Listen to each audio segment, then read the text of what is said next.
Hit TV YouTube channels లో మీ వ్యాపార ప్రకటనలకు మరియు ప్రమోషనల్ ఇంటర్వ్యూస్ కోసం వెంటనే సంప్రదించండి. ఏదో సంథింగ్ అంటే మనం ఎలాగో వద్దానికి రాదని చెప్పేసి మాట్లాడుకుని వదిలేసినాం. సంథింగ్ ఏదో మాట్లాడుకొని చిన్న గొడవలకేసి వెళ్ళిపోయింది.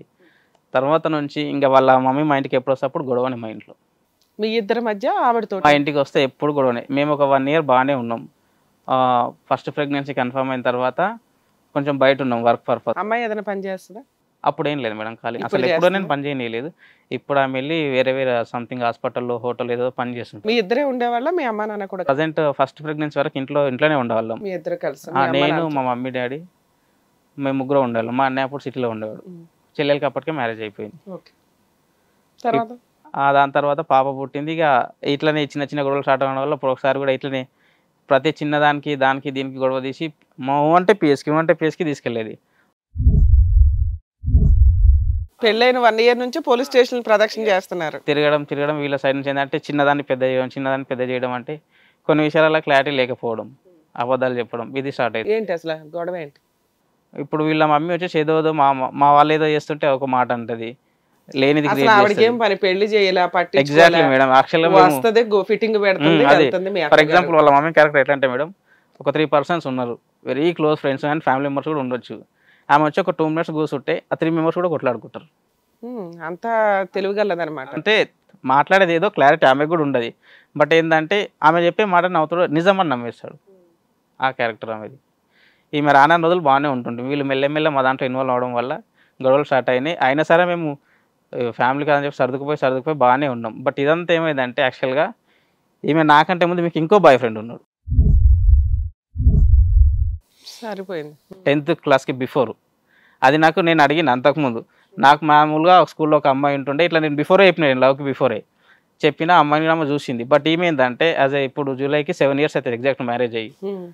అదే అబ్బాదాన్ని 6 years మెయింటైన్ చేస్తూ వచ్చింది ఆమె. ఒక బాయ్ ఫ్రెండ్ నాకు ముందు అన్న విషయం నేను అడిగినప్పటికీ కూడా లేదు, నాకు ఎవరు లేరు, నువ్వే ఫస్ట్ అని చెప్పింది. నేను కూడా ఏంటంటే ఇప్పుడు అమ్మాయిని మరీ ఎక్కువ ఫోర్స్ చేయలేము, తను ఒప్పుకుందని చెప్పి నేను అలాగే కంటిన్యూ అయిపోయి ఎలాగో మ్యారేజ్ చేసుకున్నాం కదా, ఎందుకు ఇవన్నీ అని అనుకున్నాం. కాకపోతే వీళ్ళ రిలేషన్ మళ్ళీ ఎప్పుడు స్టార్ట్ అయిందంటే మా పాప ప్రెగ్నెన్సీ వచ్చిన ఫస్ట్ ఒక 6 months తర్వాత నుంచి స్టార్ట్ అయింది. ఇంకా ప్రెగ్నెన్సీ టైంలో ఆవిడ ఓల్డ్ లవర్ని కలిసింది మళ్ళీ. అంటే ఆమె కాలేజ్కి వెళ్తుండే, పారామెడికల్ చేస్తాం మా వికారాబాద్లోనే. ఆ కాలేజ్ కాడ ఆవిడ మామూలుగా ఏదో రోజు కలిసి ఈమెనే వాడికి ట్రై చేసిందంట. వాడేం డిస్టర్బ్, నేను అడిగిన పర్సన్ని కూడా కాంటాక్ట్లో ఉంటాడు, మొత్తం ఇన్ఫర్మేషన్ గ్యాదర్ చేసి పెట్టిన. నేను కూడా అసలు ఎవరు డిస్టర్బ్ చేసిన అంటే ఫస్ట్ మీ స్వప్నే నాకు కాల్ చేసి ఇట్లా చెవిలో ఏదో వాళ్ళ సిస్టర్ పని చేస్తుందంట, వాళ్ళ లవర్ వాళ్ళ సిస్టర్ ఏదో హాస్పిటల్ పని ఉందని చెప్పి కాల్ చేసింది. అప్పటి నుంచి ఇట్లా మాట్లాడడం స్టార్ట్ చేసింది. నేను కూడా అట్లాగే కంటిన్యూ అయిపోయినాను, వాడే చెప్పేసింది డైరెక్ట్. సో ఇదేంటంటే నాకు తెలియదు ఇవన్నీ. ఇక నేను ఎప్పుడు వెయిటింగ్ వచ్చి అడిగితే మా అత్తమ్మ, మీ పెద్దమ్మ ఫోన్ చేసింది, మీ వదిన ఫోన్ చేసి, ఇవే అబద్ధాలు. సో అంత క్లారిటీ చెప్తే మనం కూడా ఏం అనలేకపోతాం అని చెప్పేసి రీసెంట్గా ఈ February 23rd రోజు నాకు దొరికిపోయారు. రెడీ హ్యాండెడ్గా దొరికితే అసలు ఇక్కడ వరకు రాకపోతుండే మేడం నేను. కాకపోతే మ్యానిపులేట్ చేసిర్రు. ఎట్లా మరి దొరికి? ఏంటంటే ఆ రోజు నేను నైట్ డ్యూటీ, మేము ఇక్కడ అమీన్పూర్లో ఉంటుండే. రీసెంట్గా జస్ట్ ఆగస్ట్లో మేము ఇక్కడ సిటీకి వచ్చినాం. మీరు మ్యారేజ్ అయిన తర్వాత ఒక 1 year మీ అమ్మా నాన్నతో పాటు కలిసి ఉన్నారు. తర్వాత మొత్తం ఇంకా సపరేట్ గొడవలు అవడం వల్ల వేరే సపరేట్ గా మీరు మీ పాప మీ ఉంటున్నారు.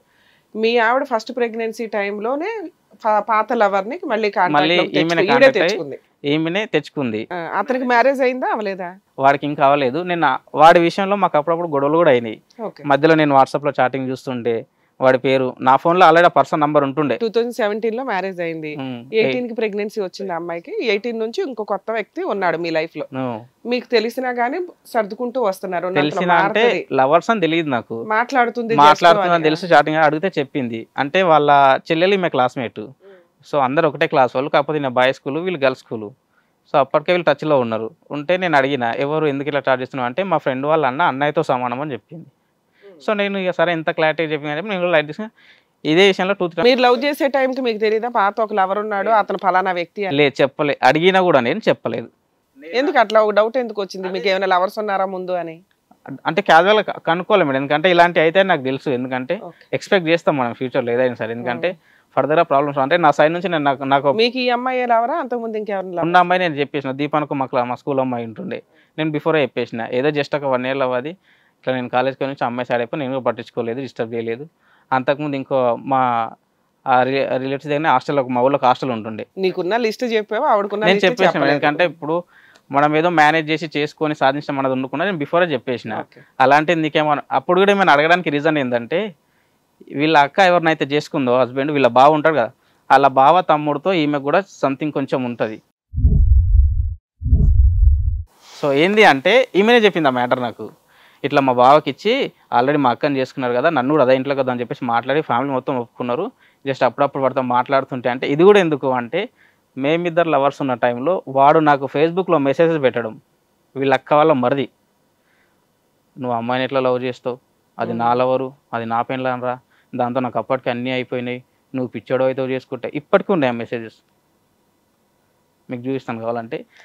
వీడి ఇట్లా స్టార్ట్ చేయడం వల్ల నేను అమ్మాయిని అడగాల్సి వచ్చింది. ఆ అమ్మాయికి అప్పటికే అన్ని అయిపోయినాయని ఒక వ్యక్తి ఒక వ్యక్తి ఎవరో కాదు, వాళ్ళ అక్క వాళ్ళ మరిది చెప్తే నువ్వు ఎందుకు కంటిన్యూ అయ్యో? కంటిన్యూ మేము దాన్ని ఆల్రెడీ పిఎస్ దాకా పోయింది మేడం, నేను మా ఫ్రెండ్ పిఎస్ దాకా తీసుకెళ్ళినాక ఏంటంటే గట్టిగా చెప్తుంది అది అబద్ధం, వాడు బేగన్ చేస్తుండే అట్లా. అసలు అప్పుడు వాళ్ళ అమ్మ నాన్న కదా అబ్బాయి చెంపల పక్కన కొట్టాలి, వాళ్ళ పేరెంట్స్ వాళ్ళ అమ్మ, అక్కకి నాన్న వాళ్ళ అమ్మ అనాలి. కూడా చెప్పిన ఇదే మ్యాటర్, వాడు ఎవడో చెప్పండి, వాడని మాకు ప్రూవ్ అయింది, వస్తామంటే వద్దు, మా పరువు తీయకుండా మా పిల్ల అల్లరిపాలు అయితే వీళ్ళు మేనేజ్ చేసిరు. అది మీకు అతను మెసేజ్ పెట్టాడు, అది మీ దగ్గర ఉంది. సో అది ఒక స్టోరీ ఉంది. అది అంటే వాడు చెప్పి ఓకే, బిఫోర్ మ్యారేజ్ మీకు ఇది ఒక ఎలిగేషన్ తెలిసింది. అయితే అది కూడా రీసెంట్గా వాడు చెప్పేసి ఏంటంటే అతన్ని కూడా 2-3 years లవ్ చేసిందని వాడే నాకు కాల్ చేసి చెప్పింది ఇష్యూ అయిన తర్వాత. అప్పటి వరకు వాడి నంబర్ కూడా నా దగ్గర లేదు. ఆ అబ్బాయికి ఇప్పుడు మ్యారేజ్ అయిందా అవ్వలేదా? లేదు, వాడికి కూడా అవ్వలేదు మ్యారేజ్. తర్వాత దీని తర్వాత ఈ ఇష్యూ తెలిసిన తర్వాత నేను సరే అని చెప్పేసి ఇప్పుడు పాత ఎలిగేషన్స్ అని నేను చెప్పిన, మరి 6 years నుంచి నువ్వు ఇప్పుడు ఈ అమ్మాయి February 23rd రోజు నాకు జస్ట్ వీళ్ళిద్దరు స్నాప్చాట్లో చార్జ్ చేసుకుంటే దొరికారు స్నాప్లో. అయితే ఏమైందంటే నేను ఉండవు కదా, డిలీట్ అయిపోతాయి. ఉంటాయి మేడం, ఉంటాయి 24 hours తర్వాత కూడా అవుతాయి. అయితే ఏమైందంటే నేను మామూలుగా యాజువల్గా ఈవినింగ్ 6 o'clock డ్యూటీకి వెళ్ళిపోతా, కార్ తీసుకొని, నేను డ్రైవింగ్ చేస్తాను, ఆ వెహికల్ అదే ఉంటుంది. సో నేను ఆ రోజు డ్యూటీకి వస్తున్నా 23rd రోజు. వస్తుంటే ఆ రోజు ఏదో సంథింగ్ ఆఫీస్లో ఎంప్లాయీస్ తక్కువ ఉండడం వల్ల ఇవాళ లేదు, మార్నింగ్ రా అని చెప్తే నేను వెహికల్ రిటర్న్ చేసుకున్నా. రిటర్న్ చేసుకొని నేను రిటర్న్ వెళ్తున్న విషయం తనకు తెలియదు. సో అప్పటికి చాట్లో ఉంది. నేను ఇంటికి వెళ్ళేసరికి కార్ పార్క్ చేసి లోపలికి వెళ్ళాక నేను వస్తున్నాను నాకు తెలియదు. అప్పుడు నాతో లైన్లోనే ఉంది, ఫోన్ మాట్లాడుతూ చార్జ్ చేస్తుంది, లైన్లో ఉంది. నేను వెళ్తున్న విషయం అయితే ఆమెకు తెలియదు. డైరెక్ట్ నేను కార్ పార్క్ లోపలికి వెళ్ళి రష్ చేంజ్ చేసుకుని జస్ట్ ఆమె ఫోన్ తీసుకున్నా. ఆ ఉమేష్ అనే పర్సన్కి 2 మెసేజ్లు పెట్టి డిలీట్ చేసినాయి మా సైడ్ నుంచి. వాడు పెట్టిన 2 మెసేజ్లు ఉన్నాయి. ఏంది వీడి కదా మెసేజ్ పెట్టినావంటే, ఇప్పుడు ఈ ఉమేష్ అన్న వ్యక్తి ఎవరు? First first lover before. ఆవిడ యాక్సెప్ట్ చేసే లవర్ ఒకడు, ఆవిడ యాక్సెప్ట్ చేయని చుట్టం ఒకడు. ఆ లవ్వరు ఇట్లా ఏదో జస్ట్ వాళ్ళ రెస్టారెంట్కి పోతే కామెంట్ పెట్టినా అని చెప్పింది. సరే అని చెప్పేసి నాకు కొంచెం డౌట్ వచ్చి అదే చాటింగ్ నేను కంటిన్యూ చేసిన. ఏంది నువ్వు ఇన్ని రోజుల నుంచి ఫోన్లో మాట్లాడతలేవు, కాల్ చేస్తలేవు అంటే టైం ఉండలేదు సంథింగ్. ఆమె స్టాల్లో నేను మెసేజ్ పెట్టడం స్టార్ట్ చేసిన, మొత్తం మ్యాటర్ అంతా క్లియర్ అయిపోయింది. ఎక్కడ క్లియర్ అయింది? అసలు నువ్వే లవ్ చేసినట్టున్నావు ఇప్పుడు అబ్బాయిని. అడిగిన ఏమన్నా ఉందా బిఫోరే చెప్పు నాకంటే, ఏం లేదు జస్ట్ రెస్టారెంట్కి పోయారు అని కొంచెం అక్కడతోటే పెట్టి వదిలేసి ఉండొచ్చు కదా, నువ్వెందుకు కంటిన్యూ చేసుకుంటూ డిలీట్ చేసింది మేడం.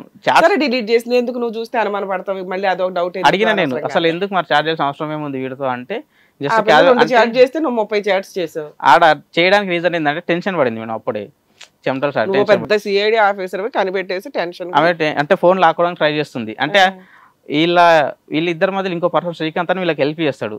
సో ఆ శ్రీకాంత్ అనే పర్సన్ తోటి ఇది తెలియక ముందు ఒకసారి ఇట్లా చాటింగ్స్ ఉంటే, కీప్యాడ్ ఫోన్ ఉన్నప్పుడు పెద్ద ఫోన్ లేదు ఆమె దగ్గర, కీప్యాడ్ ఫోన్లో చాటింగ్ చేస్తుంటే ఏమైంది 2-3 మెసేజ్లు చూసిన. చెప్పు ఏం చేస్తున్నావు అంటే, వీడెవడు మెసేజ్లు పెట్టినా అని చేస్తే ఆ రోజు ఫోన్ లాక్కొని కొంచెం గొడవ అయింది మా ఇంట్లో. అదే విషయంలో ఈ స్మార్ట్ ఫోన్ స్నాప్లో దొరికినప్పుడు ఏమైందంటే ఫోన్ లాక్కొనికే ట్రై చేసింది. అది ఆ రోజు టెన్షన్ పడుతుంటే ఏం చేసిన, ఈమె సరే నేను మెసేజ్ పెడితే అప్పుడు ఎందుకు కాల్ చేస్తలేవు, ఎందుకు మాట్లాడుతానంటే టైం ఉంటలేదని నేను పెట్టినా. అసలు ఏంది నీ ఉద్దేశం, మాట్లాడుందా లేదా అంటే అట్లేం లేదు ఉందని నేను పెట్టినా. అప్పుడు నువ్వే అనొచ్చుగా నాకు మాట్లాడేది లేదు మా ఆయన ఊరుకోడని. ఆయన డైరెక్ట్ రావాలి, ఇప్పుడు నేను అది పెట్టిన తర్వాత నెక్స్ట్ మెసేజ్ రావాలన్నా డైరెక్ట్ అని పెట్టిండు రూమ్ కి. కాదు నాన్న మేడం, అలా అంటే చెంప పగిలిపోద్దురా, నేను కేసు ఫైల్ చేస్తాను, ఇంకోసారి మా ఆయనకి చెప్పానంటే నీకు కాళ్ళు ఎరగొడతాడని గౌరవంగా పెట్టేస్తుంటే వాడు భయపడి కట్ అయిపోయేవాడేమో. లేదు మేడం కట్. ఆ రోజు నువ్వు ఎంకరేజ్ చేసి 3:30 వాళ్ళు రావాలని ప్లాన్ కూడా చేసుకున్నారు నైట్ రూమ్ కి. వాడు ఆ చార్ట్ మీకు స్క్రీన్ షాట్స్ ఉన్నాయి చూపిస్తాను. అది చేయడం వల్ల నాకు మేబీ అది నేను అట్లా చేయకపోవడం వల్ల అది ఇంకెన్ని రోజులు కంటిన్యూ అవుతుండో నాకైతే తెలియదు. బట్ అది ఆ రోజు అట్లా నేను చార్ట్ చేయడం వల్ల. అది ఎప్పుడు తెలిసింది మీకు? 2018 19 రీసెంట్ గా మేడం, February 23లో. ఈ 23లో తెలిసింది. 1 year కి మీరు సెపరేట్ ఫ్యామిలీ వెళ్ళిపోయారు, ఉన్నంతలో ఇక పాప అప్పటి నుంచి పుట్టింది. మొత్తం ఏదో లొకేషన్ ఒక చేంజ్ గొడవలు అవుతూ జరుగుతానే ఉన్నాయి. వేరే job purpose law Vikarabad to Parigi to Sangareddy అని లొకేషన్ చేంజ్ చేస్తూ బయటనే ఉంటున్నాం. ఇంట్లో పని అంతా చేస్తుందా అమ్మాయి? ఇంట్లో వర్క్ విషయంలో అయితే పర్ఫెక్ట్. మా మీ మమ్మీ ఇద్దరి అదే మధ్య అంటది ఫిజికల్ రిలేషన్ బానే ఉంటుంది. అది బాగానే ఉంటుంది, అందులో అయితే ఏం డౌట్ లేదు. ఎంతమంది పిల్లలు మీకు ఇప్పుడు? Present 2 madam. ఇంకొకళ్ళు ఎప్పుడు పుట్టారు? 21లో బాబు. 21 వరకు నీకు చిన్న చిన్న డౌట్స్ ఉన్నా కానీ భార్య భర్త ఏదో చిన్న చిన్న గొడవలతో తప్ప కంటిన్యూ అవుతున్నారు. ఎస్పెషల్ ఈ పర్సన్ తోటే 2-3 times అయ్యింది.